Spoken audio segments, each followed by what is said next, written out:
Good morning, everyone. Let's go over the warm-up here quick, and then we'll do a quick little talk about grades and conferences that are coming up here very shortly.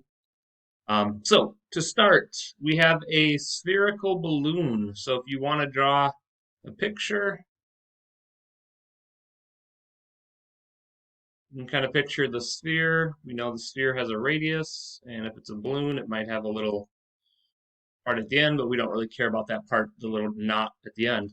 A spherical balloon is inflated at a rate of 15 cubic centimeters per second. No. So now look at here. They don't tell us what this is, but look at the units. Because of the cubic centimeters, we know that that's the rate at which the volume is changing. So you really have to read that carefully to pick out what that rate is. And then it asks for how quickly is the radius changing. So they're asking me to find dr dt when the radius is equal to 2. And in a problem like this, they would give you the formula, just because this is a formula that isn't commonly mastered or known. So they want to make sure that you know the formula so you can do the calculus piece right. All right, so what we're going to do is we have our equation, and this is a related rates. The change in the volume is related to the change in the radius. So what we need to do is we need to take the derivative with respect to time of both sides. And when we do that, you get dv dt on the left side, and then the only variable on the right side is the r. So the 3 is going to come down, and if I have a times by 3 to the 4/3, the times by 3 and divide by 3 are going to go away.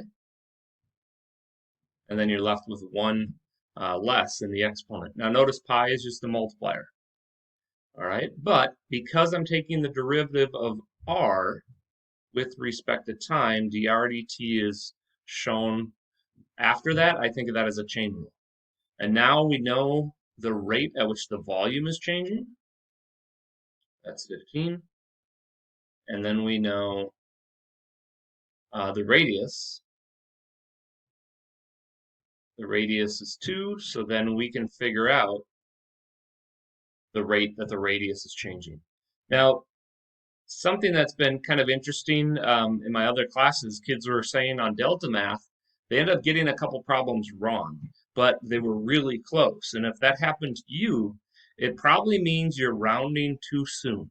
So let me show you what I mean. Here I've got 2 squared, which is 4, and 4 times 4 is 16. So I'll have 16 pi dr dt. And then I need to get dr dt by itself, so I'm going to divide both sides by 16 pi. And to be 100% honest, this is the kind of answer we would want to see. The reason why is because it's most accurate, right? You don't have to round, there's no decimals, you just leave it like that. But if you do plug this into your calculator, you want to make sure you use the pi button because that's more accurate than 3.14. And then I'm just going to do 15 divided by, and then just make sure if you're dividing by 16 pi, you're putting that in parentheses in your calculator.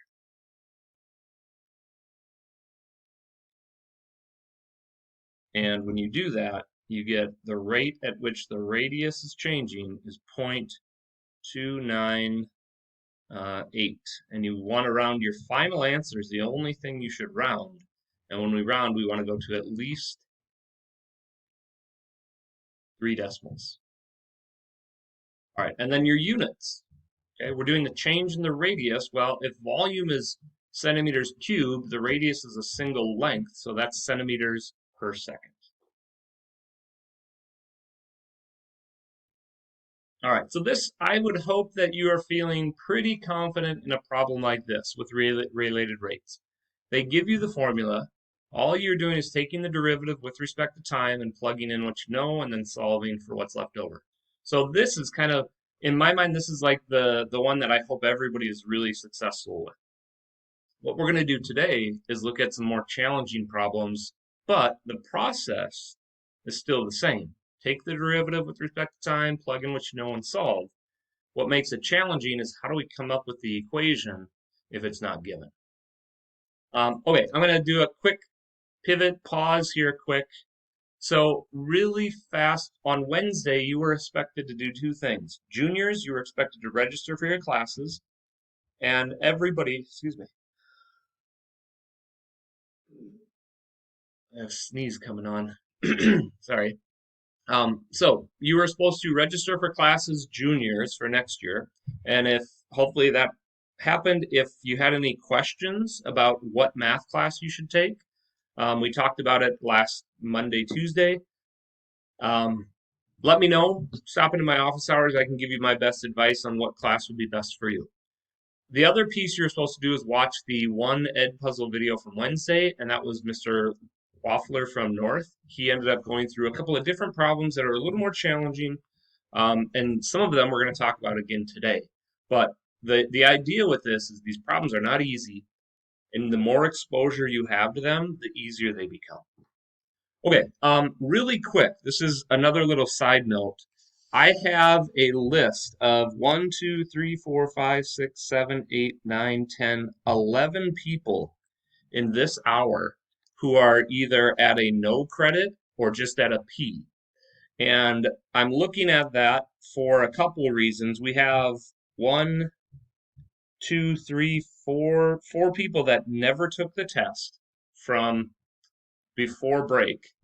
And then we have a handful of people that didn't do well on that test, and you could have done the remediation. The remediation was you open up the test and you correct anything that you got wrong on a separate sheet of paper, and then you email me your work. I check that, and if your work is accurate and everything looks good, then your score will be bumped up to a 75%. That's the fastest way right now to improve your grade. All right. Unless we have spoke individually, there was no option for doing late work. All the late work was supposed to be due before spring break, but there are a couple special occasions, and I believe we've all spoke on that. So, if you are in the boat where you're not earning credit or you're earning a P, starting next week, all teachers will have to call your parents and inform them that conferences are going to be on January 21st. So I'm going to start my phone calls next on Monday. If you don't want a phone call back to your parents and you're at a P or a no credit, you can do the remediation to boost your grade up, and that alone should bring you up to above a passing, assuming you do the remediation correctly. Um, I'm available from 1 to 2 in my office hours, so if you're struggling on this, you should show up and say, I've tried these problems, here's where my questions are, and I'll sit down and work with you on those. All right, but things need to change very quickly. We are coming up on a couple weeks away from being halfway done with the trimester already. So start planning ahead and seek out help when you need it. All right, so we're going to jump to a problem like this, and I don't think you need to write this one. I'm going to go over it very quick, but this was one of the more challenging problems on the Delta Math assignment that we had from last week, or from Tuesday of this week. And I had mentioned with those two problems right at the end that they were a little more challenging. We really didn't get a chance to go over them, but in looking at the people that completed the assignment, they went through and did these and seemed to do okay. So I just wanted to make sure we touched base on them as a class, and you can see how we can approach a problem like this. So I'm going to do this really quick. You don't have to write it, but the area of a circle is decreasing at a rate of 97 square meters per minute. So when I read that, I think the rate of the area, dAdt, is decreasing at 97 square meters per minute, right? So we know dAdt, and they're talking about area. So I might actually stop right there, and it's the area of a circle. So I know at some point I'm going to have to use the area formula and take the derivative of it. And then we have at time when the radius is 4, so that's another thing they tell me. What is the rate of change of the circumference? Ooh, that's interesting. Now they're asking for something completely different than the area. So I know I'm going to have to use the circumference formula as well. It's kind of like when we had a system of equations and you had two pieces that were known and you had to find the other items. So what I'm going to look at is I'm going to use the fact that I know the rate of the area and the radius. So I'm going to take the derivative of the area formula, just like we did before. d dt, this is the 2 is going to come down, and I'm left with 2 pi r dr dt equals a change in the area. And then let's plug in what we know. Right? We know the change in the area is negative 97. I know that happens when the radius is 4, and I can find dr dt. So here's the part where some kids were getting in a little bit of, they may have rounded incorrectly. So here's my advice. We have 2 times pi times 4, which is 8 pi. And then I'm going to divide that to the other side. Okay? Don't grab your calculator. Leave it as dr dt, negative 97 over 8 pi. All right? So we're going to use that. They didn't ask us to find the change in the radius, but I need that to find the change in the circumference. So then I'm going to go to the circumference formula, and all these values are still the same. So I'm going to take the derivative with respect to time of the circumference. And, whoa, sorry, I did not write the correct circumference formula. Circumference is 2 pi r. I wrote the area again. So 2 pi r is the circumference formula. And if I take the derivative of that, remember there's just a 1 here. That 1 is going to come down and multiply by 2 pi. And then I get the derivative of r, which is dr dt. So notice, I don't know what the change in the circumference is. I need to find that. But I do know what the change in the radius is. That was what we discovered by using the area formula. And watch the benefit to leaving this as a fraction instead of a decimal. When we multiply 2 pi times negative 97 over 8 pi, the pi's are going to reduce out, right? Pi's are gone. And then I've got 2 over 8, which reduces down to 1 over 4. So the change in the circumference is negative 97 over 4. And that would be meters. Let's check. It was square meters for the area, and circumference is just a regular length. So that would be meters per minute. And then if you plug this into your calculator, now you could use a decimal rounded to 3 decimals, but I think it's going to be a 0.25 something like that. I don't remember what that decimal is. So anyways, this was the kind where you have 2 equations, and you're basically using one equation to find the missing piece that you need in the other equation. So hopefully that gave you a little insight, and a lot of kids were getting the answer that was close, but I think they were rounding too early. So don't round until you get to the very end of your question. All right, so we are doing more with related rates today. This should be a 3. We're doing 4.3 day 2, and 4.3 is just referring to the section in our textbook.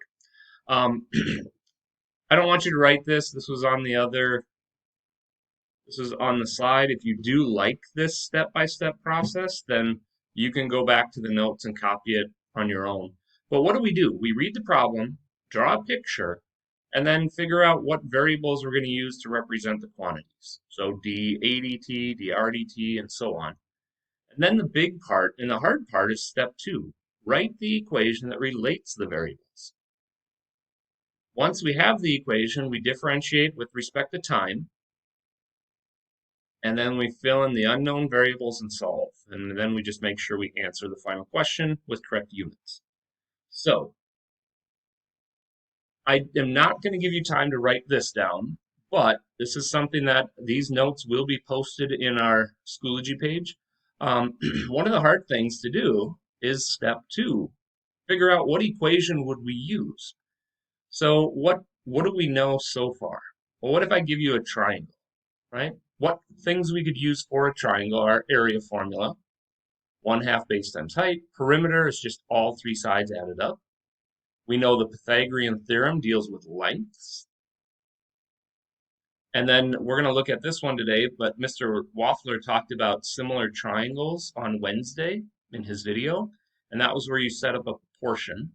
I do mine just slightly different than he does, and I think students kind of like that, so I'll show you that. But then we also have potential problems that involve trig, and usually this is when you have a theta involved in your picture. So we're going to look at these two for sure today, and I think we might even have a Pythagorean theorem one to look at. But we just saw in the example that I took from Delta Math, we had one where you had both the area and the circumference of a circle, and we had to find their rates. Spheres, in our warm-up today, we did the volume one, but we could have done one with surface area as well. If they are, from what I've seen on the AP test, if they give you a question involving a sphere, they give you the surface area formula or the volume formula. They will not give you any of these formulas for a triangle. They assume you've mastered these, as well as a circle. They assume you know those two. I don't see this one as often, but I think they do assume you understand what a cube is. And a cube is, if you took the area of one side of a cube, it would be s times s, or s squared. And then there's 6 sides, so that's the surface area is 6s squared. Volume is length times width times height, but since all in a cube, all sides are the same, the formula for volume is s cubed, and s just stands for side length. And this one is very rare. I haven't seen a lot with prisms, but prisms 2 times the area of the base plus the perimeter of the height is the surface area. For volume, it's the area of the base times the height. Now that could be a cylinder as well. Cylinders are circular prisms. And then we have cones. And I think on Monday we're going to deal with a question with a cone. But its volume is 1/3 the area of the base times the height for a cone, and surface area is the area of the base plus 1/2 the perimeter times the slant height. So I don't want to scare you with all this. This is basically a trimester's worth of geometry thrown at you. But they're there. They're in the notes if you need them. Okay. Time for one of my all-time favorite questions, partially because it involves my wife and myself, and a small story about our wedding. But I turned it into a calculus problem, and my wife thinks I'm a huge dork because of that. So here's what I want you to do. I don't want you to write the words here. I'm going to have you draw the picture and do the work that we do together. But let's read what's going on. So Megan is on the dance floor, getting ready for her infamous recreation of the lift move from Dirty Dancing. Ted knows what's happening and is planning his getaway route. So just to give you an idea, if you've ever seen Dirty Dancing, like she ends up running and then Patrick Swayze lifts her up straight above his arms. And for some reason, every time we're at a wedding, my wife thinks that we can do that she's coordinated enough to get up like that, and I'm strong enough to hold her. So far, we've never been able to do that. So, reality versus expectations, this usually is what ends up happening. This is my wife, Megan. She usually runs after me, and I usually end up running away. So, with that being said, what if Ted and Megan start at the same place on the dance floor? Megan heads south at a rate of 3 feet per second, and Ted heads west at a rate of 5 feet per second. How far is the distance between them changing after 3 seconds? So let's start off with a little picture here quick.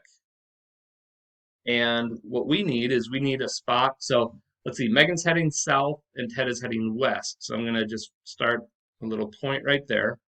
So there's our starting point. And if Megan heads south, let's call that M for Megan. And she has a rate, dm dt. Right? She's heading south at 3 feet per second. And then Ted knows what's coming. We'll call t for the distance for Ted. And he is headed, so his rate, I'll use a capital T so we get dt, but the capital stands for the distance for Ted. And he's headed at a rate of 5 feet per second.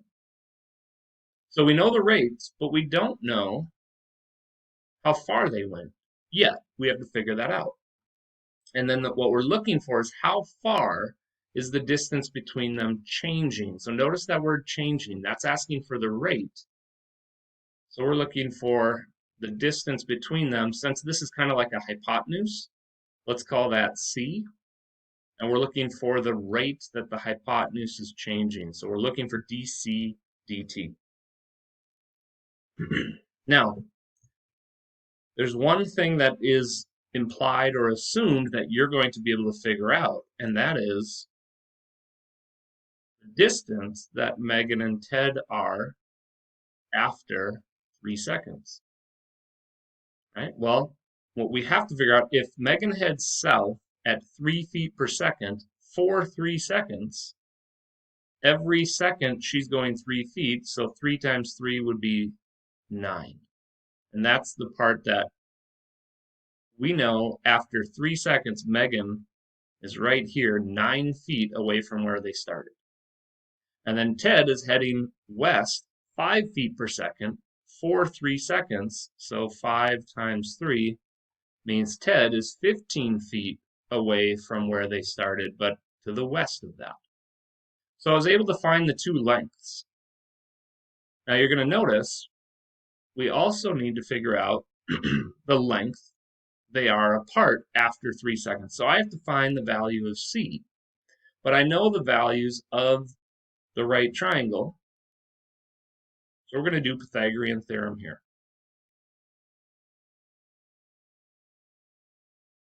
And by the way, you don't have to show this work at all. I'm doing this for notes purposes. Right? If I was doing this just by myself, I'd grab my calculator and do 15 squared plus 9 squared, which is 306, and then take the square root. I wouldn't show any of this work. Okay, all I would do is go up here and write the square root of 306. Now notice how I didn't try to reduce this at all.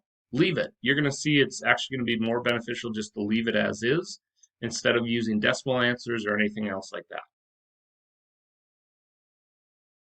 Okay, so all of that came from just setting up and reading the equation.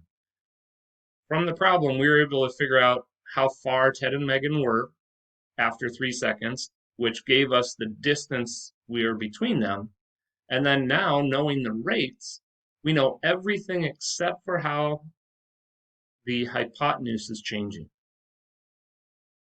Well, the next part, and this is the hard part, is what equation do I need to use so I can take the derivative of it?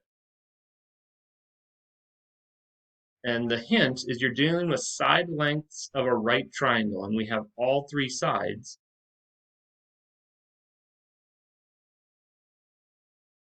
So it's Pythagorean theorem. I'm going to pause for a second and give you guys a chance to get caught up. So we know that we have Pythagorean theorem then, and that's the equation we want to differentiate. So take the derivative with respect to time for all pieces. And you know what? I should have actually, because I use t and m here, I should change this, not a squared and b squared. That's my bad. I should use it as t for the distance that Ted traveled.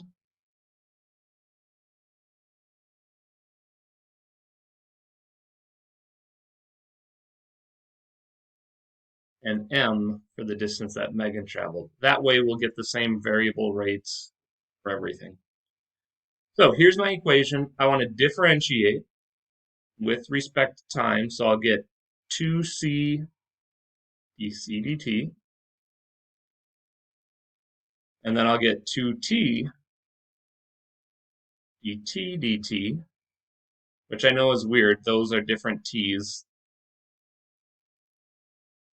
plus 2m dm dt.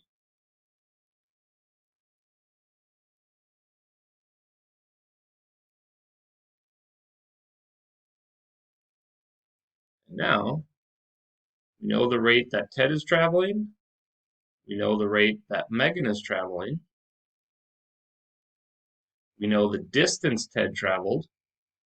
We know the distance Megan traveled. And we know the distance between them. The only thing we don't know is the rate at which the hypotenuse is changing. So we basically did all the hard work. Now we're just going to plug in what we know. And I'm going to leave that square root of 306 as the length of C. Right? Square root of 306 times 2.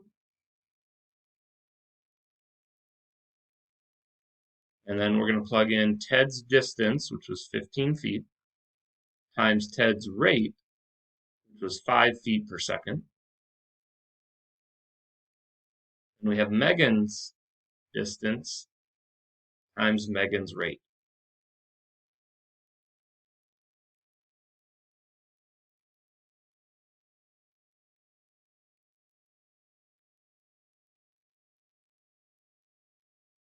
So 2 times square root of 306, we can just write that as 2 square roots of 306. I'm going to do all of this in my calculator here.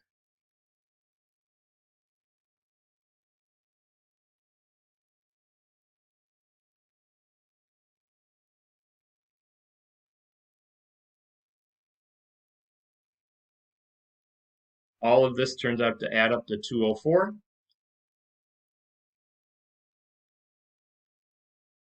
And then I'll divide both sides by 2 square roots of 306. And this is a rate,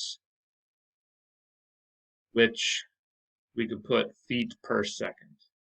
Now, this is the most accurate answer we can get, right? But it doesn't really give you a sense of how fast that actually is. So now I would grab my calculator, and the only thing I'd make sure to do is put parentheses around the denominator when I plug that in. And let's see what that is as a decimal so we can actually get a true understanding.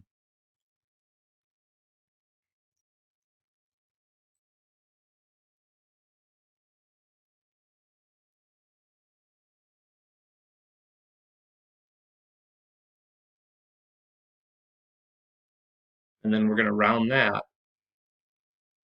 to 3 decimals.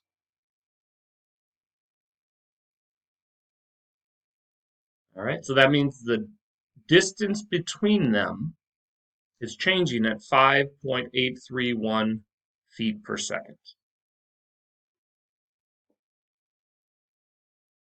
So even though this problem was represented by 2 people running in different distances, remember those famous problems that you always hear? Train A leaves the station headed north at one point, and train B heads east at one point.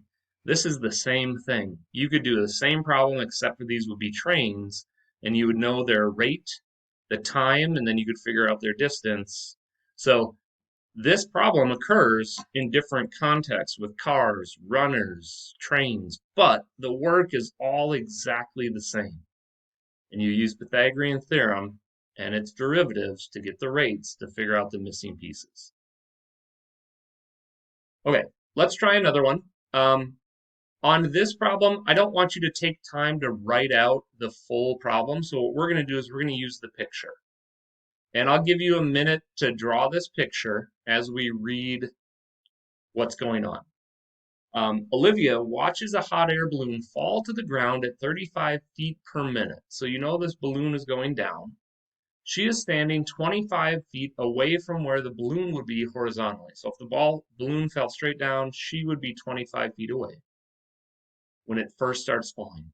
At what rate is the angle between her line of sight and the ground, so that's this angle theta, At what rate is the angle changing when the balloon is 100 feet above the ground? So we're going to take all this information and we're going to put it into our picture, and then we're going to try to figure out what equation do we need so we can take the derivative and find the related rates.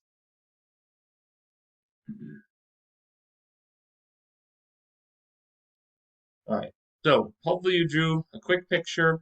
Remember, it's theta that we're looking for, the change in the angle. And we know that the balloon, which by the way, this is a right triangle. I don't know how you want to set this up. I usually think of it as A, B, and C, because C is always the hypotenuse and B, in this case, is the opposite side. But what do we know? So we know that the balloon is falling to the ground at 35 feet per minute. So since this balloon is going down, then we know that dB dt, the rate of this distance, is going to be negative 35 feet per minute. All right, and that's why I decided to name the sides first. So if I call this side B, then dB dt is the rate. Then it says Olivia is standing 25 feet away from the balloon. So that is side length A. And something that's interesting to think about, she is always 25 feet away. She is not moving.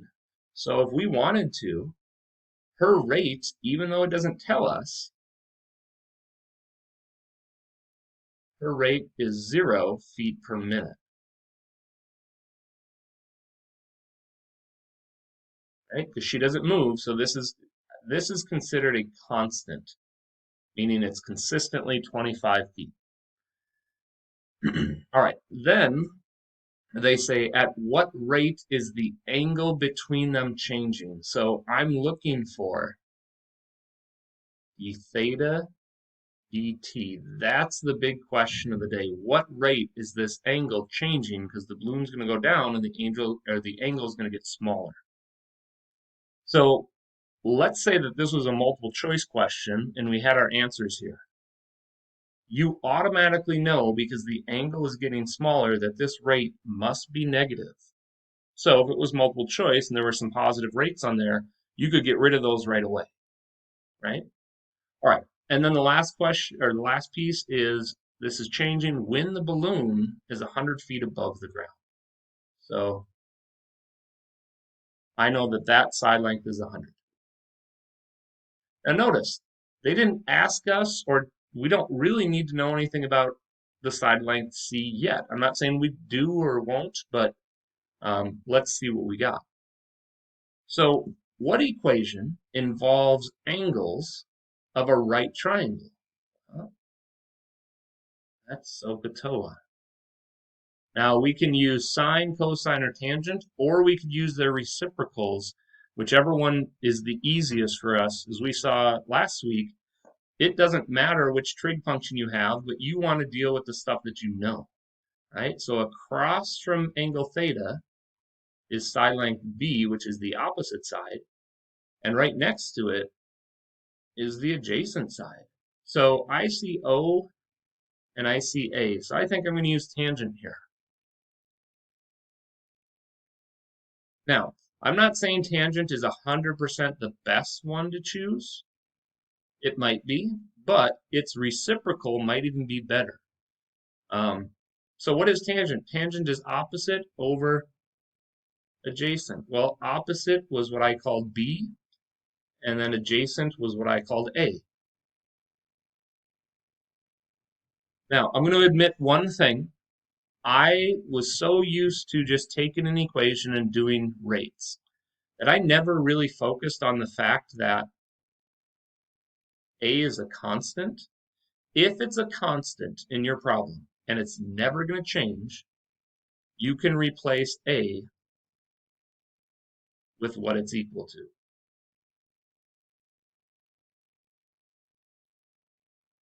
And you can do that right away because it's never going to change. And that actually makes things a whole lot easier when we take the derivative. All right, so here's my equation.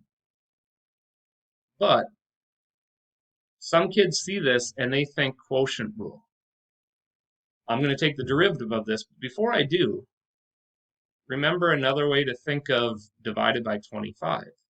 That's a multiplier, right? So I can pull the b out and think of this as 1/25 times b, which actually makes it a lot friendlier for taking the derivative. All right, so here's my equation. I just rewrote it, so now I can differentiate,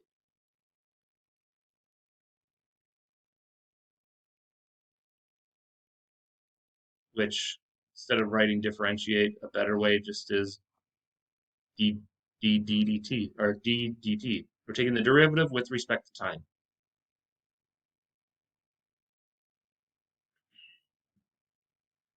Okay, quick little pause. Let's just review what we did. Okay, we drew the picture. We just gave variables to the sides. I picked A, B, and C because it's a right triangle. We identified the rate and named it dB dt. We identified the side length as 100. We identified the distance of A is 25, and its rate is 0 feet per second because this is a constant. Now, because we filled in 25 here, we really don't need this rate at all. But I then recognized that I needed to have theta. So I have opposite and adjacent, which is my tangent ratio. And I'm using the variables, right? Tangent of theta is equal to b over a. If we have a constant, we can plug it in. If a was changing, if a had a rate, then I would not be able to plug it in yet. I would have to take the derivative of this. All right, so now I just pulled the 1/25 out, and now I'm going to take the derivative of both sides. We know the derivative of tangent is secant squared, but we are thinking the chain rule.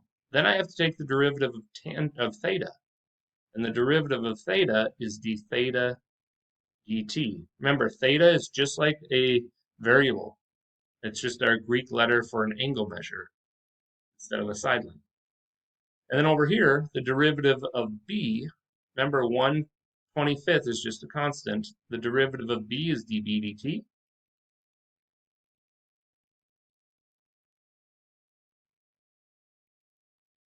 Okay? It gets a little bit tricky right here. So we want to make sure that we're kind of all on board with what we have so far.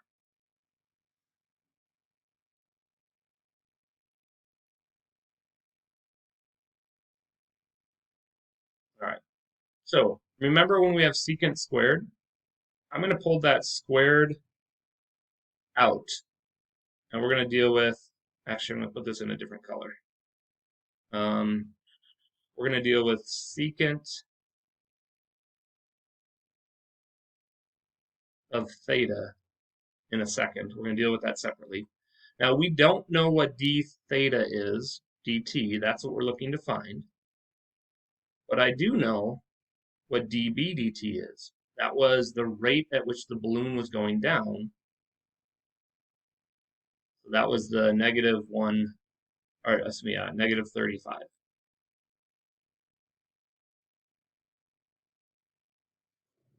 Okay. Now, here's the tricky part. I need to figure out what is secant of theta.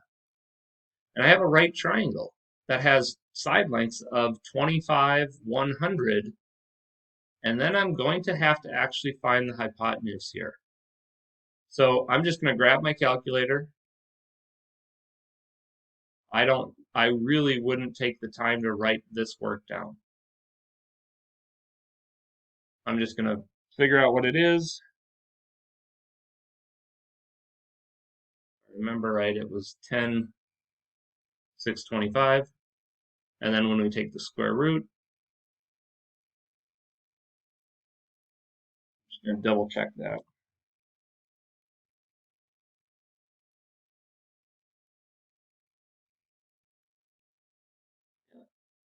So notice, I'm not dealing with decimals. I'm just going to leave this.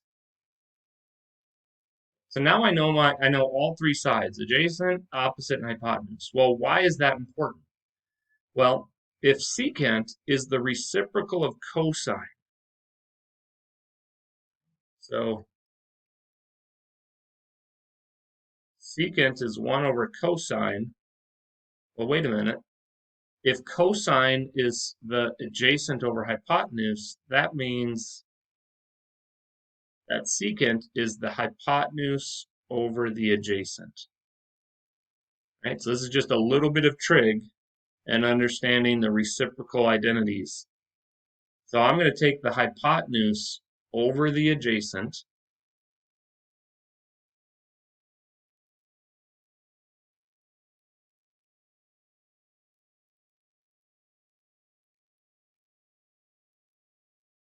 and that is how we evaluate what secant of theta is. It's just a trig ratio. So now I'm going to combine this over on the right-hand side, just multiplying. I'm not even going to reduce because eventually I'll grab my calculator anyways. All right. So now I know that actually squaring this, if I square the top and I square the bottom, that's going to just get, the square will reduce the square root out.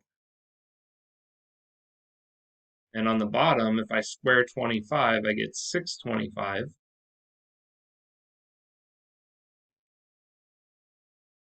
And you don't need to show any of this algebra. If you can do it all on your calculator, do it.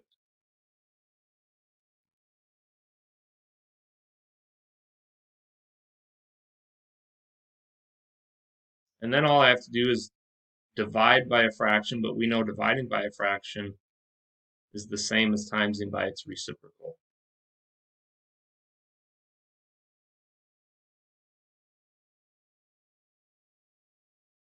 Which is nice because that reduces out over here.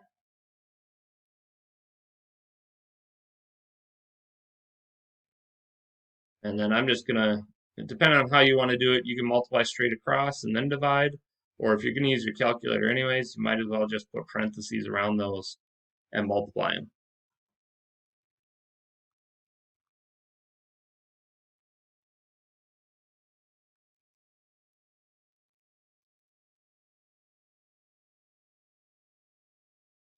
And in this case, I really don't care about a fraction answer. We can now take the decimal answer rounded correctly to 3 decimals.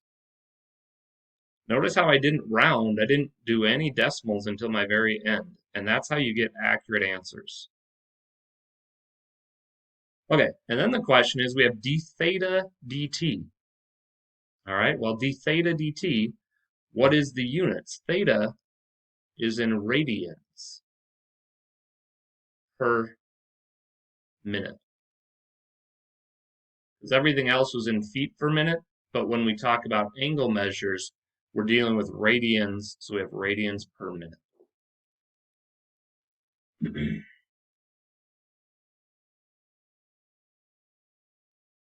Okay, so this one is tricky, really tricky, because it actually has a great mixture of problems, right? It had Pythagorean theorem to find the hypotenuse. It had trig to set up the ratio, and then we used calculus to get the rates to appear. And then to evaluate secant of theta, we had to go back to trig and figure out that secant was the reciprocal of cosine. And then it's just algebra to solve. I will make one little admission here. So on the homework tonight, I think you have 2 problems like this. And when my handwritten notes or answers are in the, it's in Schoology, what I ended up doing was this, and I just want to show it to you so you can see it. Like I told you before, I didn't put in the constant. What I did was this, and it's completely fine. I'm going to erase this, so don't write it. But what I did is I didn't want to take the derivative of b over a. So what I did was I moved the a over here so it would look like this. I did a times the tangent of theta equals b, and then I took the derivative So I avoided using the quotient rule, but I had to use the product rule here. And I actually did too much work in those examples because I could have just put A right in at the start and have done it like we did in this example. So I kind of learned something after doing those examples that, man, if I know what's a constant, that'll save me some work. But like I said, I didn't do that until after I finished my notes. So if you look back at the examples, it's a little bit different, but it still works. It's not wrong. It just is a little bit more work. Okay, we've got two more examples, and we'll see how far we can get here. This is the one, it's the lamppost problem. And Mr. Waffler did a problem like this. And again, don't write this problem. What I want you to do is I want you to draw the picture with me. But this is a very famous style of problem, and I'll just kind of give you the idea of what it uses.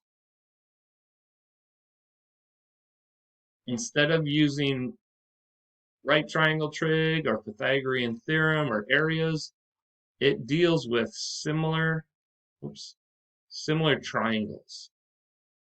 So this goes back to geometry a little bit about what do we know about similar triangles. So let's see. Charlie is 6 feet tall and is walking away from a 12-foot tall lamppost at a constant rate of 2 feet per second. So we can call, actually, we'll just draw our picture from that. So let's start up here. Here's my lamppost, right? Some people like to draw a nice shiny light. And then we've got the ground. It's always assumed that the lamppost is at a 90-degree angle. And then Charlie is 6 feet tall.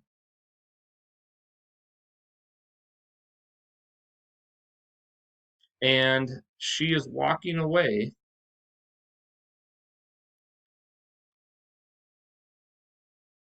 at a constant rate.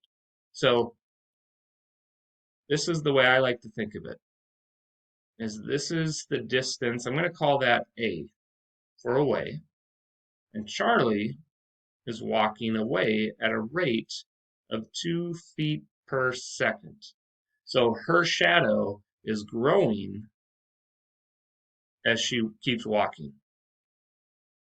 Now, we also have this length right here, which I'm going to call it X, mostly because S is a really good variable, but my S's look like 5s. But that's her shadow. And our job is to figure out at what rate is the shadow changing. So we want to find dx dt. And at what rate is the shadow changing? When she is 20 feet away. So that means when A is 20. Now, here's what I've noticed. When you set up a problem like this, students kind of struggle seeing the relationship between the two triangles. There's a triangle here. There's the big triangle formed, and then there's the small triangle formed with Charlie. And those angles are similar, or those triangles are similar by angle. So here's my advice.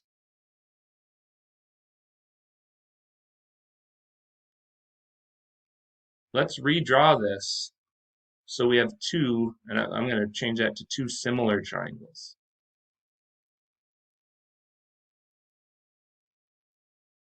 Okay, and you don't have to go crazy. It doesn't have to be a very big triangle. But let's take the big triangle here. Now, the part we have to be careful with is this length down here is the length of A plus X.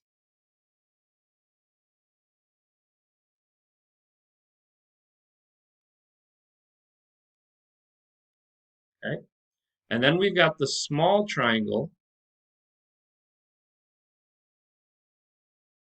for Charlie, who is 6 feet, and this side length is X. Now, I didn't put the rates in there yet. We have the rates here. We can put them in if we need them. But what we need to do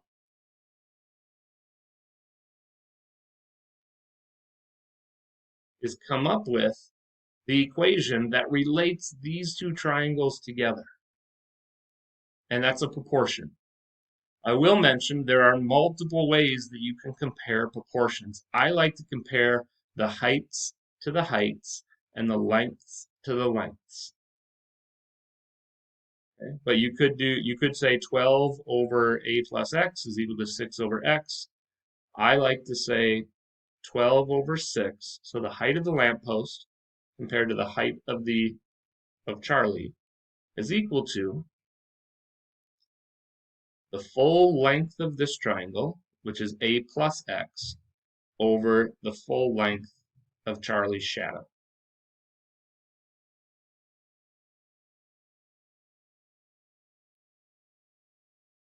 Now you'll notice we really didn't do anything with calculus yet.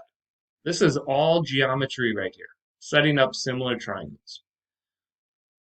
Now this doesn't look great. I don't want to take the derivative as is. So what I'm going to do is simplify this. We're just going to cross multiply. 6 times a plus x has to equal 12 times x.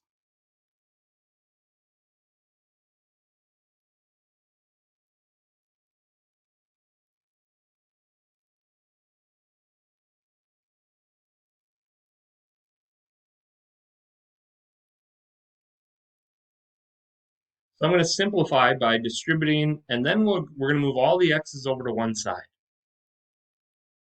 So if I just distribute the 6,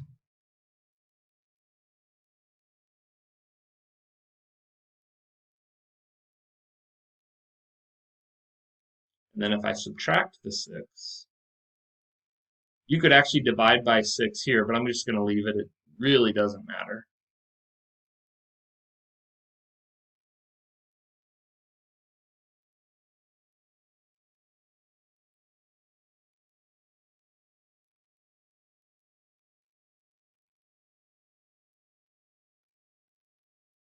Now we have an equation.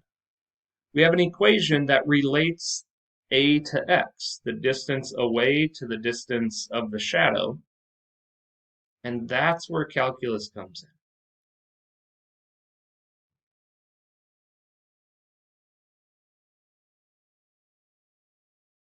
So we're going to take the derivative of each piece.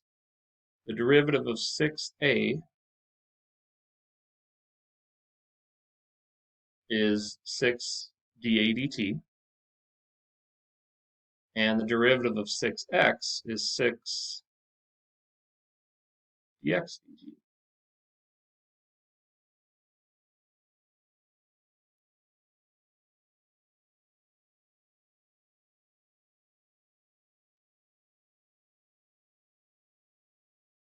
All right, so then dA dt is the rate at which she's walking away, and that was 2 feet per second.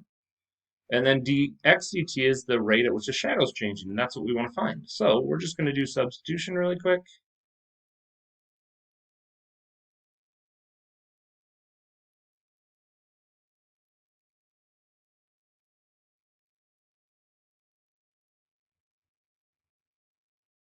And that's going to be 12. And then if I divide by 6, we end up with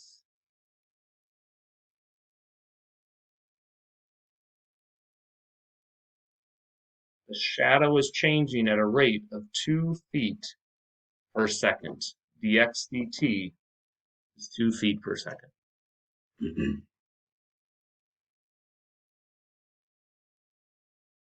Now I will say that don't always trust that it's the same. This is just a coincidence that dA dt is 2 feet per second and the shadow is changing at the same rate. I'm not going to guarantee one way or the other if that is always the case, because we want to trust the calculus and see that this works the way it does. Okay. I've got one last problem, and I think just for that problem, I'm not going to have you write it down. I just want to go a little bit faster through it so we can get done in the next 9 minutes.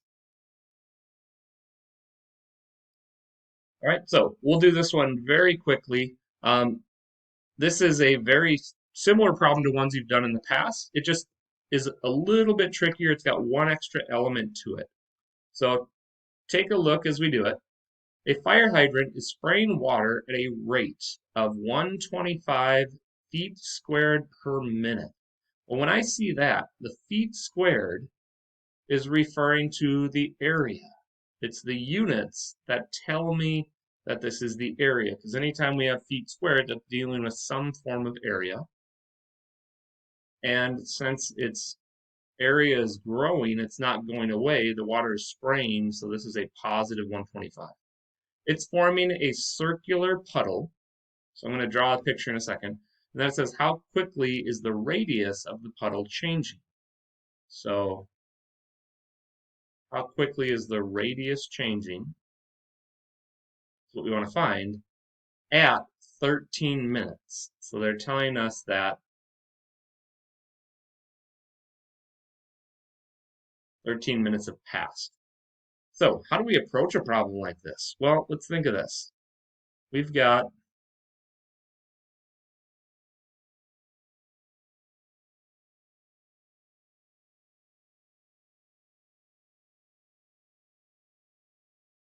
do my best. There's my fire hydrant, right? And water is spewing out of it. And it is forming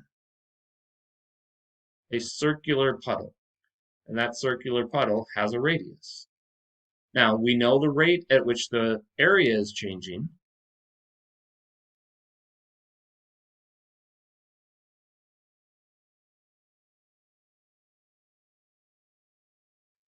And we want to find how quickly the radius is changing. So when I think of that, sorry, there we go. When I think of this, how do we use this rate? Well, this is a little side note. We know that the area of a circle is pi r squared, but I don't know what my radius is. Maybe you'll see why I write this twice. If I was reading this problem and I thought I had area, I would take the area formula and I'd take the derivative. dA dt is equal to 2 pi r dr dt, right? So I just plug those in. Now, we know the rate, right? We know the rate of the area. That's 125. And I have 2 times pi times, I want to find dr dt. What I don't know is I don't know the radius. They don't tell me up here what the radius is, but they do give me enough information to figure it out. And that's why I'll show you what we have here. So here's the tricky part of this problem. If I'm going at a rate of 125 feet per second, or feet squared per minute, that's the rate the area is changing. But if I do that for 13 minutes, then the rate of 125 times 13 is going to give me the area. Right? So every minute, I'm going to have 125 square feet of area. And if I go for 13 minutes, if I multiply that together, that means that my total area after 13 minutes is 625.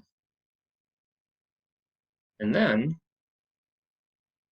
I can use the fact that I know the area, so I'm going to solve for r.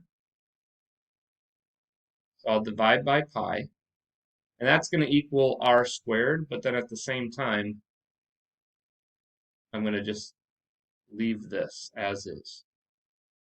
All right, so I just did a really quick, found the rate, used the rate, found the area, worked backwards to find the radius, and now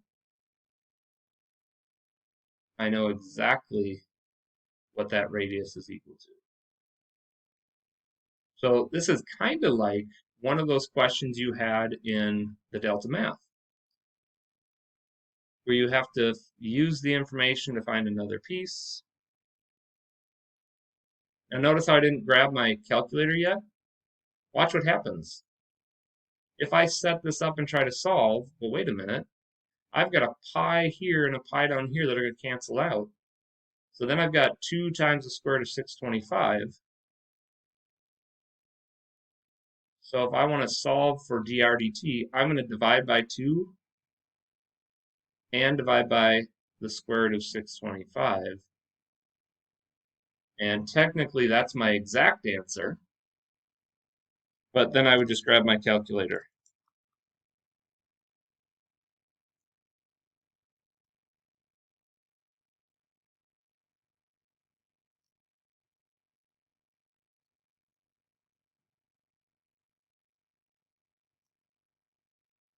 My only advice is when you're doing this, please make sure you just throw parentheses around there just in case. And what we get is 1.550. And now this is the radius, and we were changing at 125 feet squared per minute. Well, radius is just feet.